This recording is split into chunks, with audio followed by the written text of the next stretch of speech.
Hey everyone, Shabby Gamer here, and welcome back to our WWE 2K16 Universe mode. Now, again, it's a little bit late, but I must apologise. Been having some issues with my computer this week. I updated all the drivers on the on my PC, and for some reason, it just completely stopped the game recorder working. But I seem to have fixed it now. We're up and running, I believe. Now, towards the end of last week, we did put up a poll on Twitter, which 2 people voted in. Not a major problem. And I also had quite a few comments as well along the same lines. Basically, the poll was to continue on with this universe mode until 2K17 is released, or to start a new universe mode mimicking the brand new rosters as drafted a couple of weeks ago. Votes-wise, we got 2 votes on the Twitter poll, and they were both to start a new universe mode, plus all of the comments that I got as well all mimic the same way as well. So we will be starting a new universe mode in the next few weeks. So essentially what that means is this week is going to be our last episode of Nitro and Thunder, and then we'll finish off those 2 brands at the Elimination Chamber pay-per-view this Sunday. And then in a couple of weeks' time, we'll be finishing off Raw and SmackDown at Battleground. I do hope to try and get Battleground to you a little bit quicker. Since I'm only going to be recording 2 episodes over the next couple of weeks, I'll hopefully try and get it a little bit quicker. But while I'm recording that, it means I can start to plan out and set up the next universe mode, so we can move across quite seamlessly, hopefully, anyway. So, let's have a look at the card we've got set for you in our last ever episode of Nitro. We're going to start things off with the television champion Neville taking on Kenny Omega. Then we've got Diamond Dallas Page taking on Sergeant Slaughter. Jake the Snake Roberts takes on Mark Henry. Lex Luger takes on Kane. We're going to see Del Rio take on Chris Jericho. That's been hotting up that feud recently. Triple H takes on William Regal. And then our main event is going to be a 6-man over-the-top rope battle royal. And it is going to involve all 6 men that are going to be involved in the Elimination Chamber this Sunday. So we are just going to watch the 3 matches as we normally do. We're going to skip through DDP versus Slaughter. Good win for DDP. Skipping through Jake Roberts versus Mark Henry. Again, a win for Jake Roberts. Luger versus Kane. I was going to say Luger should win that. He's done pretty well of recent. Picked up quite a bit of momentum, so no big surprises there.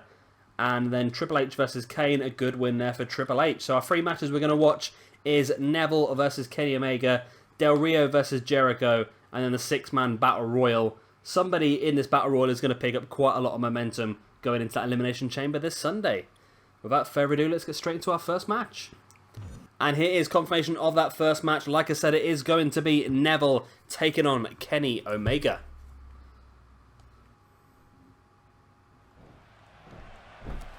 And here we go, a handshake in the middle of the ring between these 2 guys before things kick off. That's a interesting one. Not seen that cutscene before, I don't think. If I have done, it's must have been a very long time ago. That's interesting. I've not seen that one, but match gets underway straight away, and Kenny Omega with the bicycle kick, just taking Neville's head off. Straight into the pin he goes. Wow, that could have been a shades of WrestleMania there for a second with Sheamus and Daniel Bryan. Match literally just started off, and Kenny Omega just kicking the head off of Neville. Neville now with the Ace Crusher. Standing corkscrew moonsault. In for the pin he goes himself. Only a 1 count. This match is crazy. It could have finished already. I can't believe how quick these 2 guys have just gone at each other. Kenny Omega now, the Fameasser.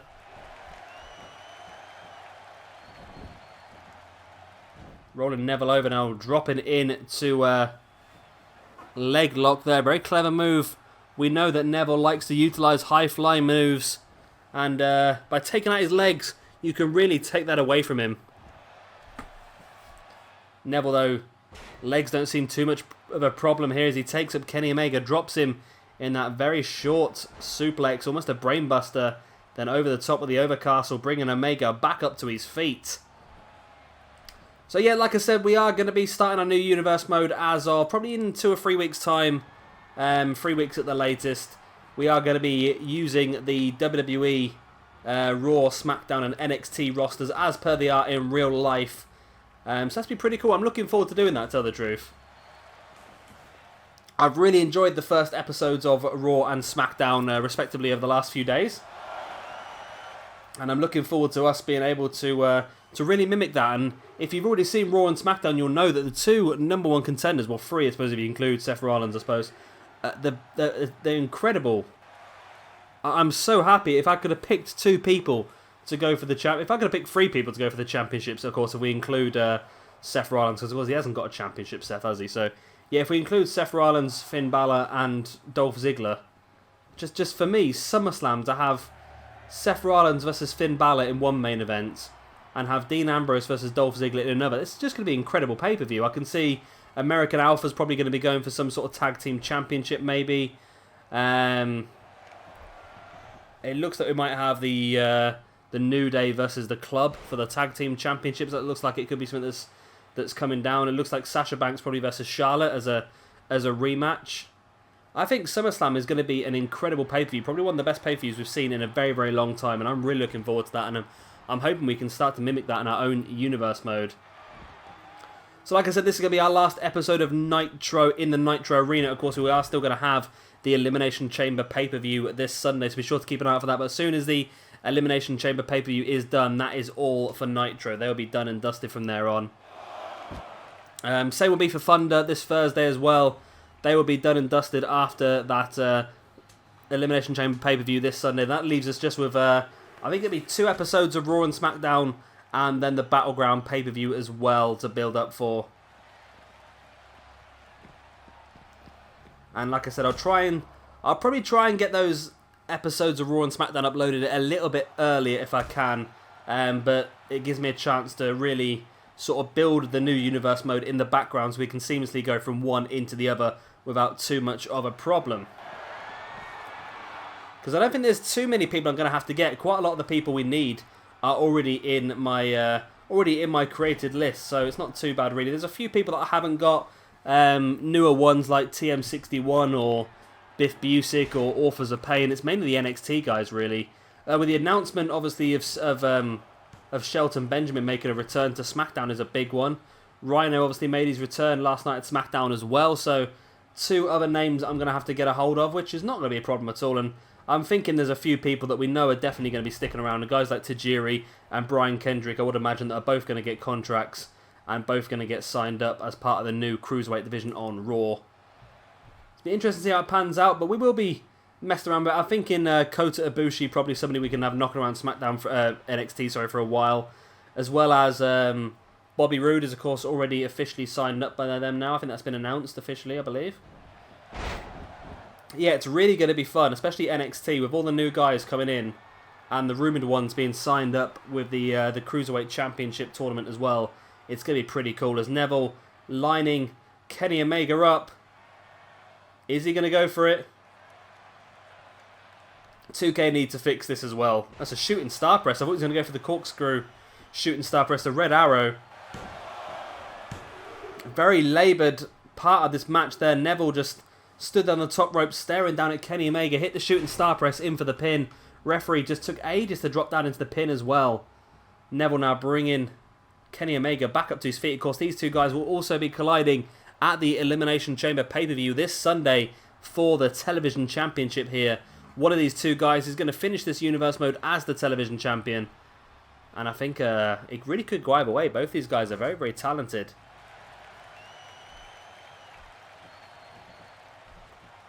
Yeah, I am looking forward to this new universe mode. It's going to have a lot of good stuff, and plus the rosters are a lot smaller, so again, we'll be able to really use everyone to their full potential. Kenny Omega with that Michinoku drive it in for the pin, and Neville kicks out.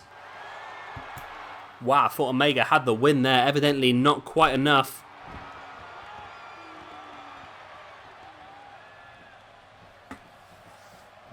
Omega up to a knee. Struggling to get up to a full standing base, especially when Neville DDTs you stiffly into the ground like that. Now Neville back up onto the top rope. Is this finally going to be a Red Arrow? Lines it up. Oh, come on, hit it. There we go. There's the Red Arrow. It's this animation thing that they do with the when they're running low on energy. They do this animation for some reason other people can't touch them. But it was enough there for Neville, that great Red Arrow, to pick up the victory here over Kenny Omega. And Neville's going to be the one taking the... what a bicycle kick that was. Neville's going to be the one taking the momentum into the Elimination Chamber pay-per-view this weekend.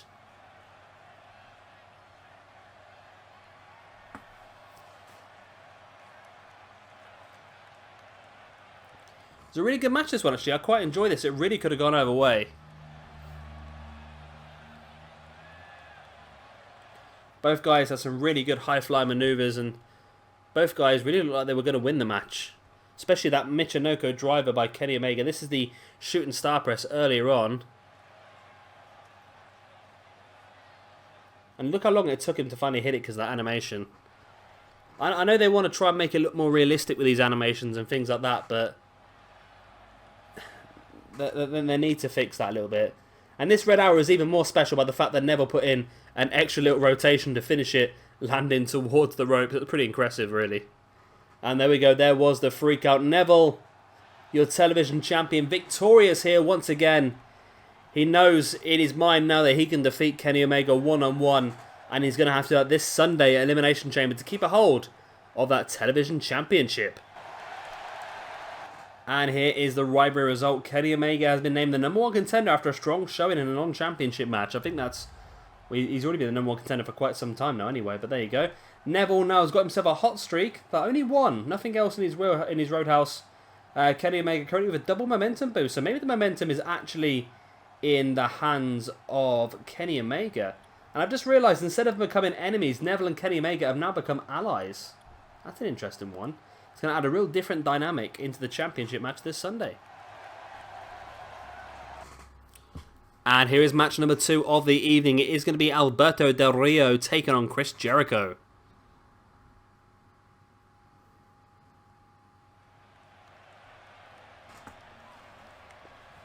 And here we go. We're actually in San Diego, California for this one.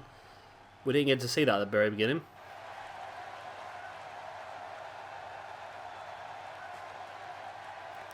And this has been one that's been going back and forth now for quite some time. Del Rio and Jericho. Two guys that have not really had a lot of... exposure so far in this universe, man, because of some of the immense people we do have in this roster. Of course, just look at the main events. I mean, Hideo Itami, Kevin Owens, Brock Lesnar, Samoa Joe, Shinsuke Nakamura, and CM Punk. It was always going to be a struggle for these two guys to really break into that.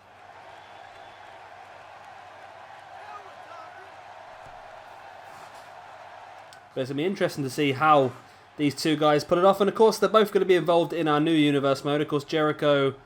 Is Jericho on Raw? I'm sure Jericho's on Raw.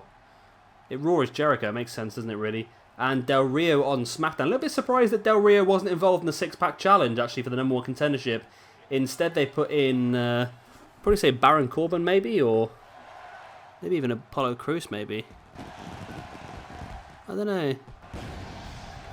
I don't know if I would have taken any of them out. I actually quite enjoyed the match. I thought it was a nice variation in styles. I thought it worked really well, and I was shocked, I must admit. I've been getting up this week with Battleground being on Sunday night, Raw on Monday night, and SmackDown on Tuesday night. Of course, I live in England, so all these events start at 1 o'clock in the morning in England. So I've been getting up very early in the morning. I think on Monday I got up at 5 in the morning to watch Battleground. Tuesday I got up at 5:30 to watch Raw. And then this morning... of course, Tuesday, I got up on... Wednesday. I got up at 6:30 to watch SmackDown. And I was sat here on my sofa this morning, having a coffee and trying to keep my eyes open. And I must admit, when Ziggler hit that super kick and dropped into the pin, even at that point in time, I never ever considered him winning the match. Still at that point in time, I just thought there was no chance he was going to win it. I just thought he was in there just to keep the small portion of fans happy. But for him to be main eventing SummerSlam, that's a real change in events for Dolph Ziggler. He's gone from someone barely involved in the upper mid-card, let alone the main event picture, to all of a sudden main eventing one of the top 4 pay-per-views of the year. I'm so happy for him, and I think that's what they've done, because I've been saying this for such a long time now, splitting the rosters, having 2 separate writing teams. All of a sudden, the writing teams know they need to compete and they need to put out the best product, which is why all of a sudden it seems that the people that the fans want to see do well, people like Finn Balor making his debut, people like Dolph Ziggler, who's got a massive following, are all of a sudden being put in situations where they probably wouldn't be put into. Because I was convinced on Raw, after watching the 2 Fatal 4-Ways, I was so happy that Finn Balor won the Fatal 4-Way. But then when Roman Reigns won the second Fatal 4-Way, I was convinced that they were going to put Reigns over Finn Balor. It was just what's been happening the last 12 months. Last 18 months, last 2 years, more or less. And I was just absolutely stunned to see Finn Balor pull off the victory. And then the same thing on SmackDown with Dolph Ziggler. I was stunned. And I'm so happy. I've never looked forward to a pay-per-view this much, and I only know 3 of the matches. I'm not overly bothered in Brock Lesnar versus Orton. I'm hoping they can pull off a good match between the 2 of them.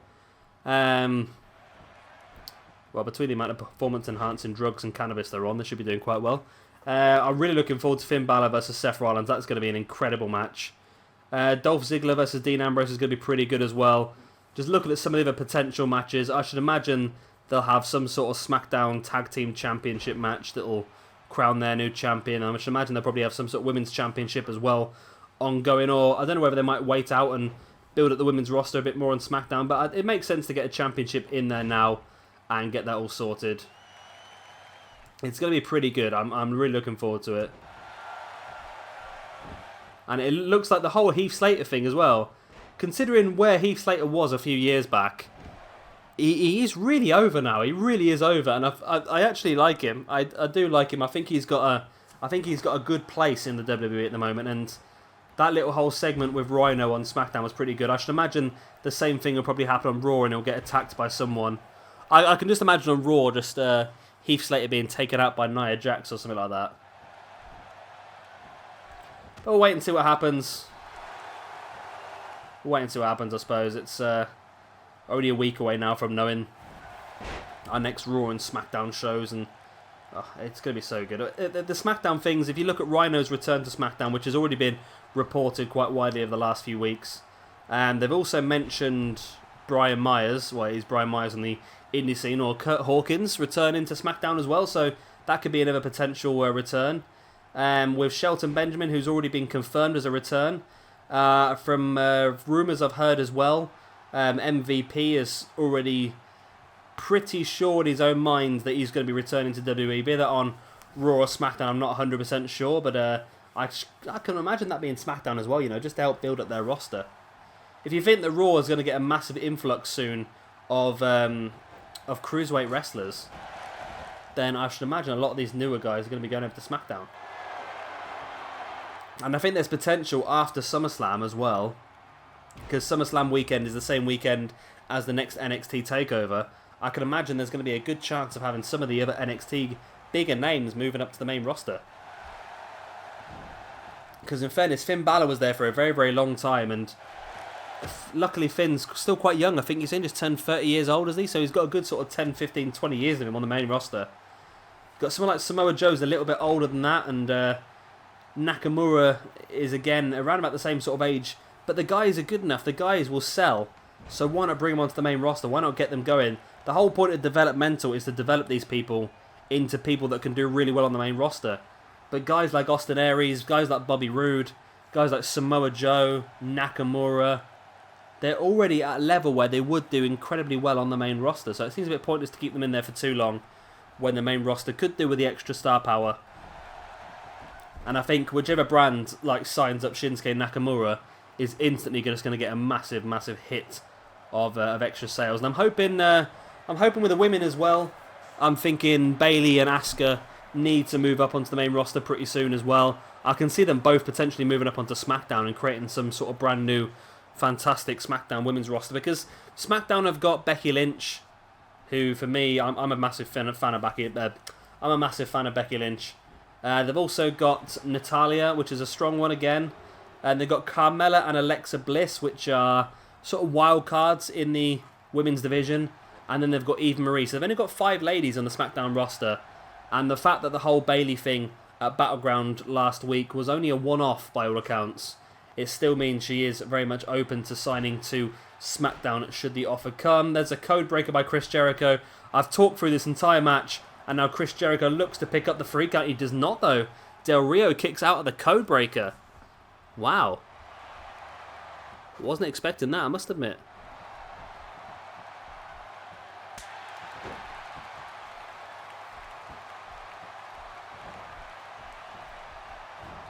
Jericho now spinning Del Rio around and sending him into the far corner. Jericho brings Del Rio out of the corner now. Hoists him up onto that top turnbuckle. What has Jericho got planned here? Either way, it's not going to be good, is it?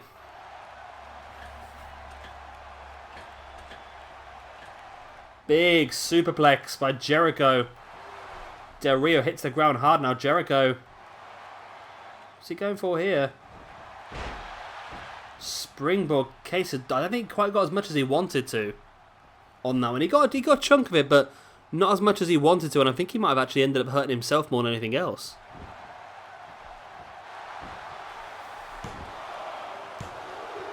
It's only a 2 count once again by Jericho on Del Rio. Jericho can't believe it now. He can't understand what he's going to have to do here to finish this one off. He's put Del Rio in the walls of Jericho. He's hit him with a code breaker. That big superplex as well. Yet, Del Rio seems to kick out of everything. And now Jericho once again looking to lock in the walls of Jericho and does turn Del Rio over. We've still only seen about 1 or 2 submission victories. I think it was 2 submission victories in this entire universe mode. What, in this entire game so far? AI versus AI, and I thought that could have been the 3rd based on the damage done to the back of Del Rio, but it was not to be.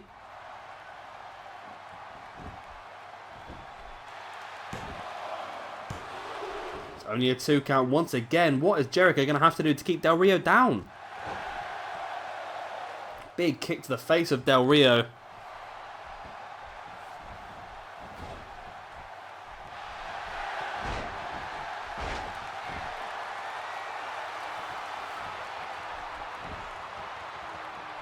Can Jericho finally finish Del Rio off here? Del Rio's been busted open. And Jericho, instead of going for the pin, which he probably should have done, drops an elbow into the knee of Del Rio. Jericho now sending Del Rio into the corner. Big boot to the face by Del Rio. And catches Jericho. Big German suplex. Jericho folded in half almost. And now Del Rio lining Jericho. What's the Del Rio going for here? Ah, this... What the hell just happened? Del Rio missed the super kick. Jericho, with a powerbomb, rolls through into the bridge. And Jericho steals it. Oh my... yeah. Yep. I'm not saying a word. I just don't know what even happened there. Del Rio could have had this match won with that super kick. And now what we're going to see here. Jericho offering the handshake. And we get the choice to pick here. And I think it's pretty obvious what we're going to do here. I don't think this is ever going to be a situation where Del Rio would shake his hand, is it? Let's face it. So we're gonna take him out. Boom! There we go. Del Rio punching Jericho to the face based on that dodgy glitch where Del Rio could have won the match if he hit that super kick. Who knows? And yeah. A good win here for Chris Jericho. And of course these two guys will face each other once again on Sunday at Elimination Chamber. And here we go. Here is the rivalry update. Nothing really changed. Jericho's got a hot streak. Apart from that, nothing else has really changed. So it really is all up for grabs in that finale match at Elimination Chamber this Sunday. And here is our main event this evening. The 6-man Battle Royal over the top rope. Battle Royal. Yeah, I've said that twice now, haven't I? Yeah. Yeah, let's just iron over that and pretend it didn't happen. This is the 6 guys that will be involved in the Elimination Chamber match this Sunday for the Nitro Championship. Of course, whoever wins that match at Elimination Chamber this Sunday will walk out of this universe mode with the champion and will forever be known as the Nitro. I've completely screwed this up, haven't I? I've completely, but let's just get into the match.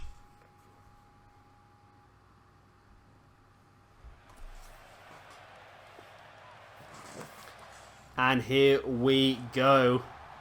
We are going to be skipping a bit to the entrances just to try and speed this up. But you don't need to watch 6 entrances, do you? You get the idea. You've all seen these guys before. You know who they are. So, of course, first is going to be the Nitro Champion, Brock Lesnar. The Beast Incarnate, who will be defending that championship. He's defended it. Has he defended it before? I don't think he has. Yes, he has. Yes, of course he did. He defended that championship against Samoa Joe at the previous pay-per-view and completely destroyed him. Yeah, Lesnar... Kevin Owens won the championship originally. Lesnar then defeated Kevin Owens, but then lost the belt. No, yeah. Let's just shut up for a second here. Let me just get my mind on track of exactly what's going on. So we did Lesnar versus Owens in a championship feud, and we did Joe versus Punk. Joe versus Punk ended up being the number one contendership feud. Joe became the number one contender and went on to join Lesnar in the main event of our last Nitro pay-per-view, in which Lesnar absolutely destroyed Samoa Joe. So Samoa Joe really getting another opportunity here where, you know, somebody else probably could have taken his place, but I really want to have the 6 strongest guys in the roster in this match, which is why Joe is in there. But he really needs to up his game and prove exactly what he can do.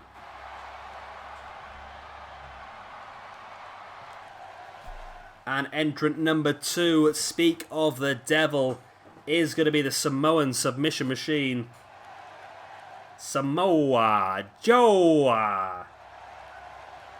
The man who has not performed overly well so far in this universe mode. Of course, in the next universe mode, he is going to be gifted with the NXT Championship from the very beginning. So hopefully he can pull off a little bit better results there. But who knows? It's going to be interesting. I'm looking forward to this match, just to try and get an indication of maybe what we could see this Sunday at the Elimination Chamber. And the third entrant into the match, of course, is going to be the former Nitro champion. Nitro champion who was a very, very formidable champion as well, up until that clash against Lesnar. Of course, it is Kevin Owens.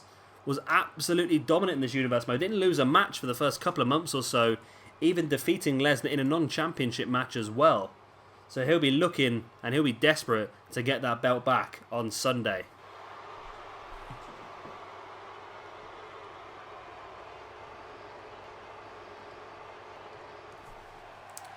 Entrant number 4 is going to be one of the most charismatic men in the WWE, and he doesn't even speak full... He speaks English pretty well, actually. I was a little bit surprised when he started doing his little promos in the ring.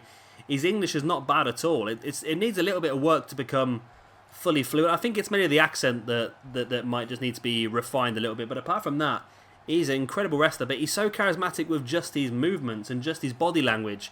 He doesn't even need the words, and when this guy debuts in the main roster, shit is going to get real.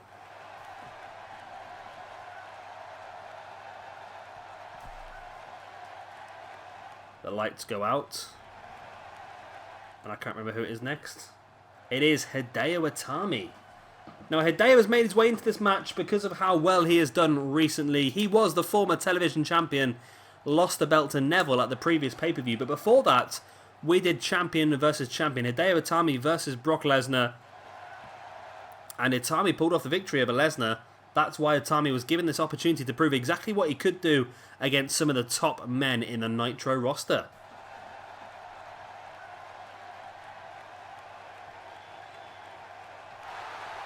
And the final entrant into the match is going to be, of course, the Cult of Personality. When it loads... Where is he gone? Where's CM Punk? Why did he make his entrance? I skipped through the... I must have skipped through his... I was supposed to skip through the little crowd bits. I've skipped through his entrance instead. So yeah, like I said, this is going to be an interesting one because this could really give us some indication of what could happen at Elimination Chamber. Of course, the rules here are very, very different to Elimination Chamber. Here, you've just got to take your opponent over the top rope and down to the ground below, whereas Elimination Chamber is going to be a lot more brutal. You're going to be locked inside a massive cage made of solid steel, weighing multiple tons with these dangerous individuals. And I don't think it's going to be a great situation for any of these guys. I don't even know who I would consider the most dangerous in that. I'm thinking maybe Lesnar or Joe, or even Owens is a pretty sadistic when you give him the opportunity. Of course, Owens loves to utilize the powerbomb onto the apron, one of the most hardest places in the ring. So it really does make you wonder, doesn't it? Just who would be the most dangerous? I still think Lesnar could be the most dangerous inside that cell. I can just imagine like launching Hideo Itami like 3 or 4 feet up in the air into the wall and stuff like that. It seems like an interesting one. As Lesnar sending CM Punk over the top rope, Punk holding onto that bottom rope, but can he hold on? Well, Lesnar tries to use his foot to push CM Punk underneath, and no, Punk does roll back in. I wonder if we could do... No, we'll leave it. I was going to say I wonder if we could do something along the lines of the order they get knocked out of this Battle Royal would be the order they enter the Elimination Chamber. So the first 2 people eliminated would be the first 2 people in the Elimination Chamber. But I think that takes away a little bit the surprise from the Elimination Chamber. I do actually quite like that idea, and maybe we can use it again some point in the future, but it's not looking good here for for Kevin Owens, is it? Kevin Owens does hold on just about and does slide back into the ring now. CM Punk trying to eliminate Lesnar. Lesnar fights back, and Hideo fights back against Samoa Joe as well. Of course, Hideo recently made his return to NXT. So great to see that. And the NXT roster, although they've lost a few people, is looking stronger and stronger. If you think that Hideo Itami has returned, you've got the introduction of Bobby Roode coming as well. You've got Kota Ibushi.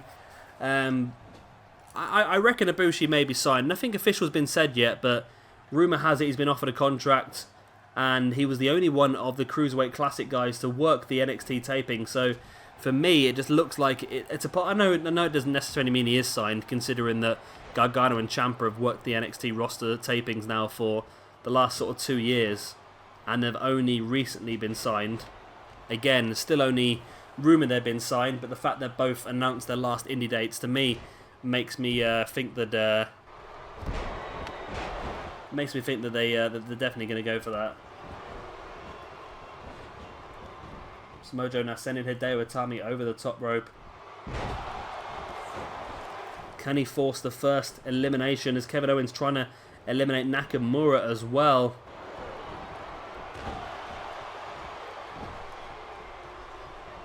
Hideo fights way back in, and Nakamura is out. Nakamura is the first eliminated, and it was by Kevin Owens. Kevin Owens and Nakamura had an absolutely incredible match at Ring of Honor's... what was it called now? Was it World... It wasn't World... Was it World War? Could have been World War, or... or When Worlds Collide. It was something like that. Was the first time they did Ring of Honor versus New Japan. It was incredible. An absolutely amazing match. The whole pay-per-view was incredible, actually, because I think the main event, if I remember rightly, was Okada, AJ Styles, and Michael Elgin in a triple threat for the Ring of Honor Championship. You had Kevin Owens versus Shinsuke Nakamura. I think you had the Young Bucks versus... I can't remember. It was a really good event, though. Really good. I think I've got the DVD lying around somewhere.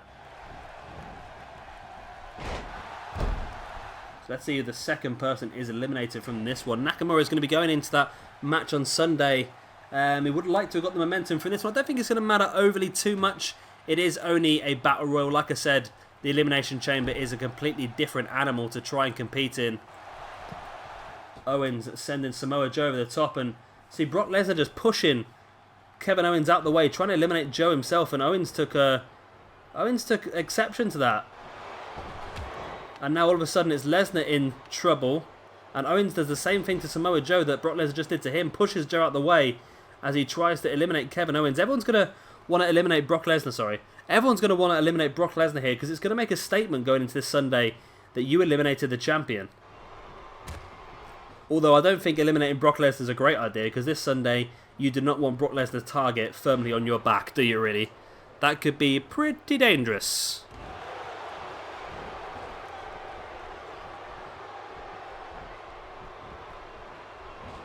CM Punk now looking to eliminate Samoa Joe. We've done quite a lot of Joe versus Punk in this universe mode, and every time it's come out pretty well. It looks like they're colliding here once again. Be interested to see what happens when they collide inside that Elimination Chamber on Sunday. It's going to be crazy, isn't it? So many big, vicious, aggressive guys that are so good at utilising the environments to their advantage.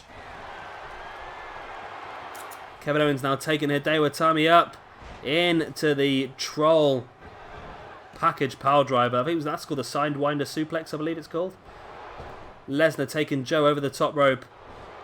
And now Punk trying to eliminate Joe. I don't know why.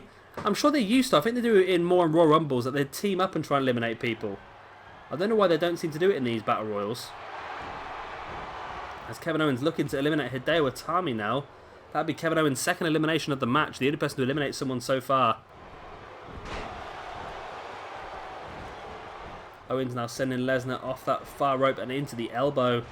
Arm drag there by Samoa Joe. Punk back up to his feet now. Joe. Big front slam as Hideo taking Lesnar over the top rope. Like I said, Hideo Itami, somebody that has defeated Lesnar one-on-one. Can he knock him out of this match as well? That'd be a massive coup here for Hideo Itami. Probably the underdog, the dark horse in this match.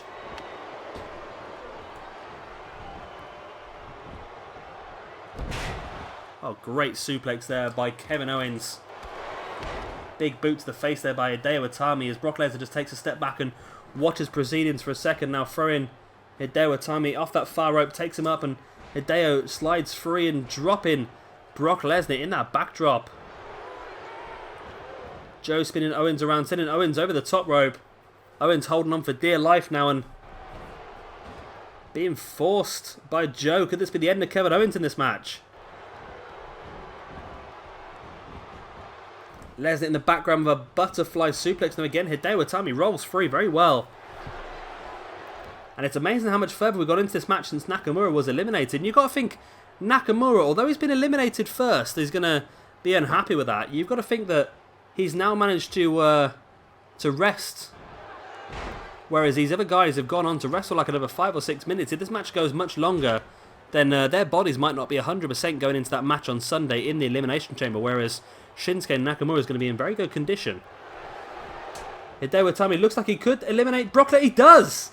Hideo Itami eliminates Brock Lesnar from this match.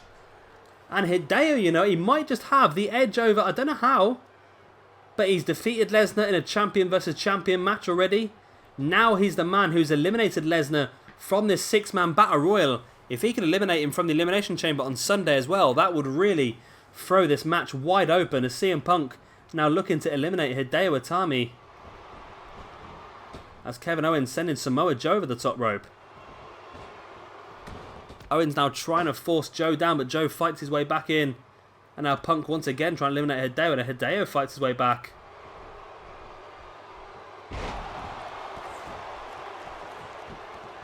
Kevin Owens again looking to try and eliminate Samoa Joe, and Joe fights back. And at the moment, these 4 guys really do not want to lose this match. They know how important it is to go in with that mental edge above your opponents on Sunday at Elimination Chamber. Hideo Itami with a German suplex on CM Punk. Still quite a good few feuds that we didn't get a chance to really get to in this universe mode, which is a bit of a shame, as Kevin Owens just holds on and slides back in. But I think we can save them for another day. I'm thinking things like Hideo Itami versus Samoa Joe, for example, something we can do in our NXT roster in our new universe mode anyway. Kevin Owens has got a world of freedom on our new Raw roster as well. Probably going to look to... I don't know if we're going to continue in feuding on with Sami Zayn up until the next pay-per-view. We don't quite know what's going to happen. I'm thinking what we'll do in our universe mode, though, is I will skip forward and we will start our universe mode with SummerSlam.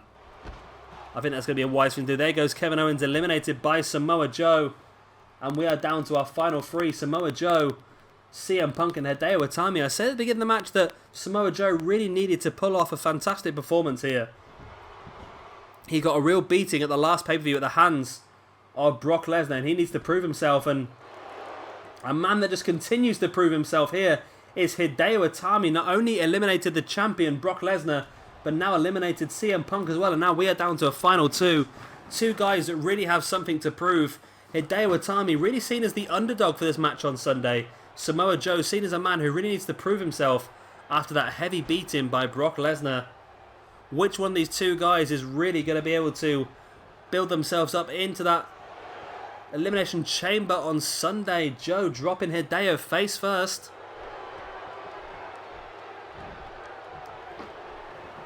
And now Joe looking to continue the assault. Of course, remember, Joe, you need to eliminate him. You don't want to continue just attacking him, because eventually Hideo Itami will turn this match around on you. We know how good Hideo is at turning things around, but Joe looks to continue the assault with that T-bone suplex.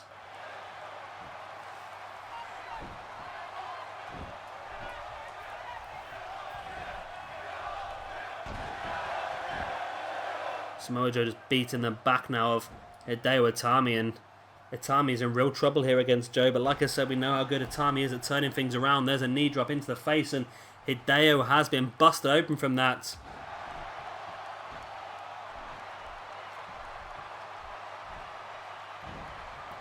Joe now sending Hideo over the top row. Hideo looking to skin the cat, and he does get back in. But Joe's there waiting for him, but Hideo catches him with an overhand chop to the face. Now sending Joe over the top rope, and can Hideo pull this off? He's already eliminated Brock Lesnar and CM Punk. I think Joe eliminated Kevin Owens, doesn't he? Yeah. And now Joe looking to eliminate Hideo, but Hideo slides back in.